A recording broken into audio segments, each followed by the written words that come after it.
Hello, Ray Phoenix here, welcome to Let's Play Jumping Flash 2 Part 5. Certified taking on Extra World Free, or Extra Free Dash. I'm just going to say Extra World, just as extra there.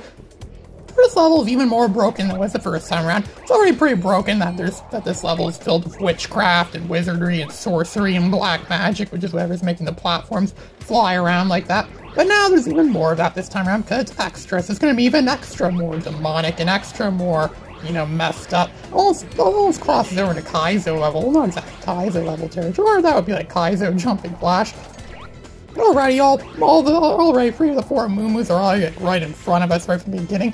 And the bonus level in this game, this level is really hard to find simply because it involves like extreme precise jumping. Like you really have to like choreograph how you're gonna jump and proper jumps. So it's like earlier today when I was watching Nintendo Capri-Sun play through Super Mario Bros. 2, the Japanese version, which is actually my favorite version of Super Mario Bros. 2, the Japanese version, which is commonly referred to as the Lost Levels outside Japan.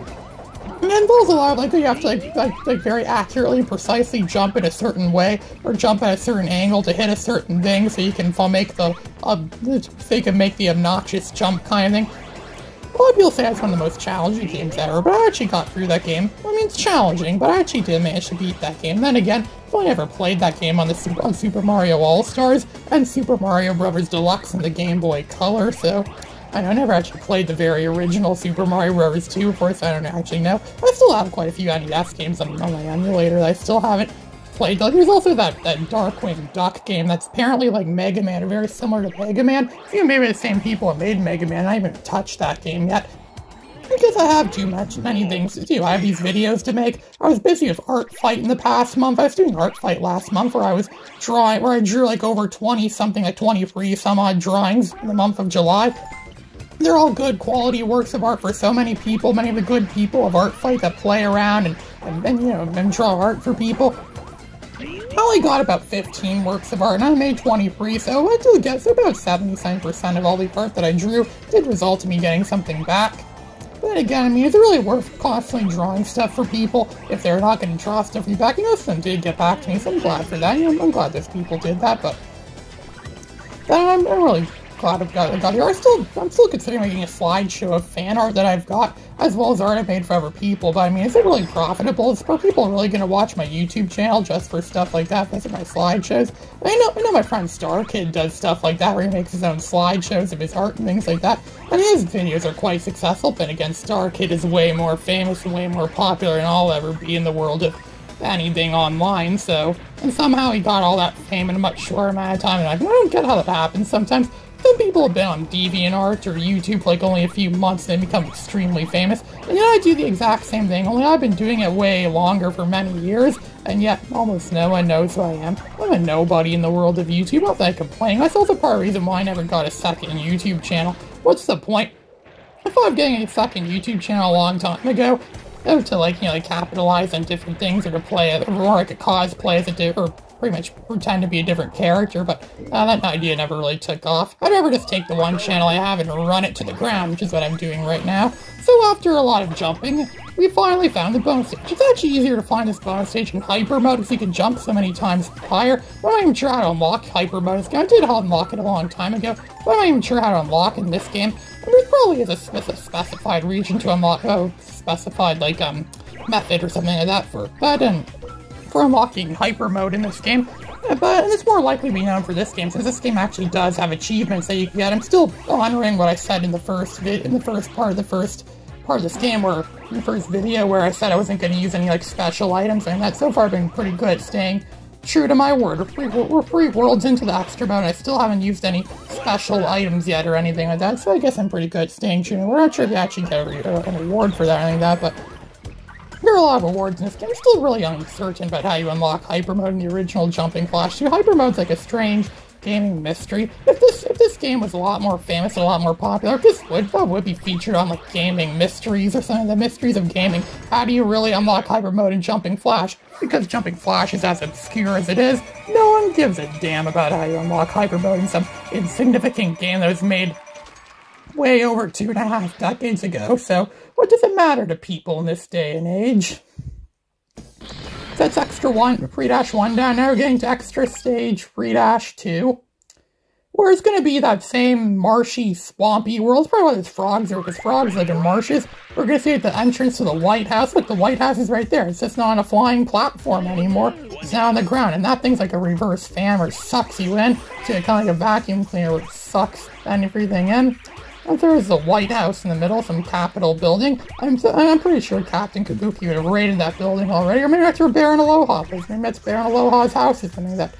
I don't even know if they could actually show his house in any of these games, and there she shows that this is what he's like. I wonder why Baron Aloha became the way he is. I mean, we know he's from like German royalty or something like that, and he's some self-entitled thing. He's some self-entitled fool that thinks he could rule the world kind of thing, or several worlds in this case.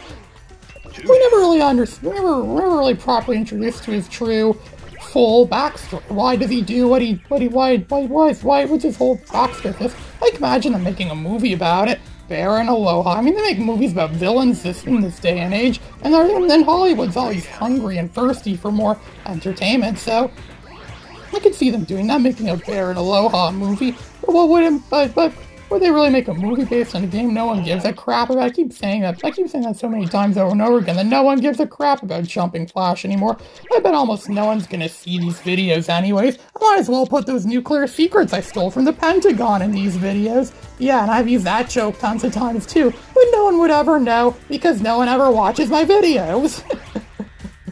There's only one more Moo left in this level that I could go and collect, and there's those Maraca flying things. Again, they could give us a huge score, but that'll take like 5 hours and me to stand here getting a really huge score. It's almost like that trick in the original Super Mario Bros. Where you get like so many 1-ups just by hitting those shells, those beetle thing shells so many times over and over again, and eventually you get 1-ups. I've never been able to pull off that trick. I've seen people pull off that trick, but I've never been able to do that myself. I think it was detailed to something that in an issue of Nintendo Power Magazine, but I've never really read Nintendo Power Magazine that much. So now it's time to take on a boss, and this boss is way more challenging this time around. This boss actually, all these extra bosses actually learned from their mistakes the first time around, so now they're going to be far more aggressive this time around, more of a masterful thing. I mean, the bosses in Jumping Flash Free are also quite challenging. Jumping Flash Free actually has a lot of challenging moments, and again, Jumping Flash Free doesn't have the same formula as this. It actually does, like, a drastic deviation from this game. They're constantly doing different things and different tasks and things like that and different challenges. And there are bosses and they're far more challenging. You can get to fight the Power Rangers, I think, or something like that at one point. I think, yeah, call the Power Rangers, battle the mighty morphin Power Rangers. It was in the 90s, back when Power Rangers were still pretty big. Back when, around the time it came out. Look at that, it's going to recharge his health again. Of course, he always does that. Just slams the ground like that, makes it rain. Yeah, he can make it rain whenever he wants. If he really had power like that, he could probably cure famine in parts of Africa. But no, he's not going to cure famine. He's going to use it for his own personal gain, his own personal use. I mean, Timmy Turner had the power to probably solve world hunger or something like that. To end world hunger, but no, instead he just uses his wish powers only on himself because, you know, he's the most important thing in the world. I think Dexter from Dexter's Laboratory probably could have done a similar thing. His lab, he could have probably invented ways to cure world hunger. Maybe then as a reward, he could have actually got that Major Glory action figure he really wanted in that one episode where he had to manufacture his own, only for him to get charged with copyright infringement.